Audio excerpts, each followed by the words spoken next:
మొదటి దశ ఎన్నికల్లో హింసాత్మక ఘటనలు చోటు చేసుకుంటున్నాయి. ముర్షిదాబాద్లోని నౌదాలో దుండగులు నాటు బాంబులు విసిరారు.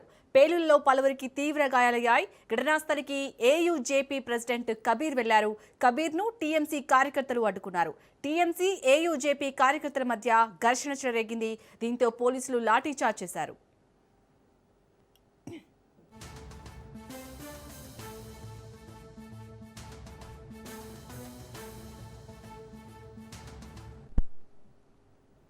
ఇక దీనిపై పూర్తి అప్డేట్స్ ని మా ఇన్పుట్ ఎడిటర్ శ్రీకాంత్ అందిస్తారు. శ్రీకాంత్, సో ముర్షిదాబాద్ పశ్చిమ బెంగాల్లో ఒక ఉద్రిక్తమైనటువంటి వాతావరణం కనిపిస్తోంది.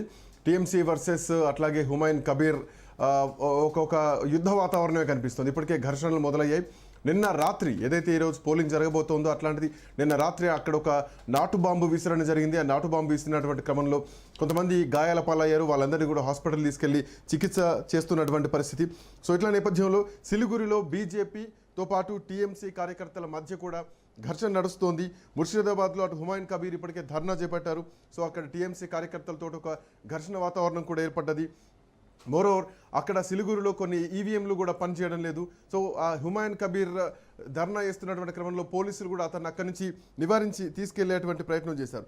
మొత్తం మొదటి దశలో 152 స్థానాలకు, అటు తమిళనాడులో 234 స్థానాలకు ఎన్నికలు జరుగుతున్నటువంటి క్రమంలో ఇప్పటి వరకు అంటే ఉదయం 11 గంటల వరకు జరిగినటువంటి ఎన్నికల పర్సెంటేజ్ చూస్తే కనుక బెంగాల్లో 41% నమోదైంది. తమిళనాడులో 37.56% పోలింగ్ నమోదైంది. సో ఇట్లా సిలిగురు పోలింగ్ సమయంలో మాత్రం అటు బీజేపీ టీఎంసీ కార్యకర్తల మధ్య కొన్ని ఘర్షణలు వచ్చాయి. ఇంకోవైపు అటు ముర్షిదాబాద్లో ఉన్నటువంటి నౌడాలో పోలింగ్కు ముందు ఏదైతే నిన్న రాత్రి జరిగినటువంటి బాంబు దాడి ఉందో ఆ నాటు బాంబు దాడిలో చాలామంది గాయాల పాలయ్యారు. సో వాళ్ళందరినీ కూడా హాస్పిటల్ తరలించడం జరిగింది. సో ఆ తర్వాత అక్కడికి ఆమ్ జనతా ఉన్నయన్ పార్టీ ఏదైతే ఏజేయూపీ అధినేత హుమాయూన్ కబీర్ ఉన్నారో ఆయన టీఎంసీ నుంచి బహిష్కృత నేత.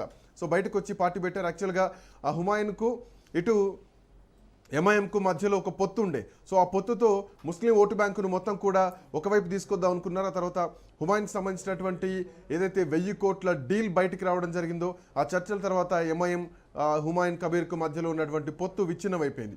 ఈ విచ్ఛిన్నం అయ్యేసరికి కొంత దీదీకి కలిసి వచ్చినా కానీ సో ఇప్పుడు టీఎంసీ వర్సెస్ హుమాయూన్ లాంటి ఒక ఉద్రిక్తమైనటువంటి వాతావరణం మాత్రం ప్రస్తుతానికి కనిపిస్తున్నాయి. సో హుమాయూన్ వస్తున్నటువంటి క్రమంలో అడుగడుగునా కూడా ఆయనకు నిరసనలు ఎదురవుతున్నాయి. టీఎంసీ కార్యకర్తలు ఎక్కడికక్కడ ఆయన అడ్డుకుంటున్నారు. టీఎంసీ కార్యకర్తలు అడ్డుకున్నటువంటి క్రమంలో వాళ్ళందరిపైన చర్యలు తీసుకోవాలంటూ కూడా అటు పోలీసులను డిమాండ్ చేస్తున్నారు హుమాయూన్ కబీర్. సో ఏదేమైనా కానీ ఒక గందరగోళమైనటువంటి వాతావరణం కనిపిస్తోంది. ఇప్పటికే భారీగా ఓటర్లంతా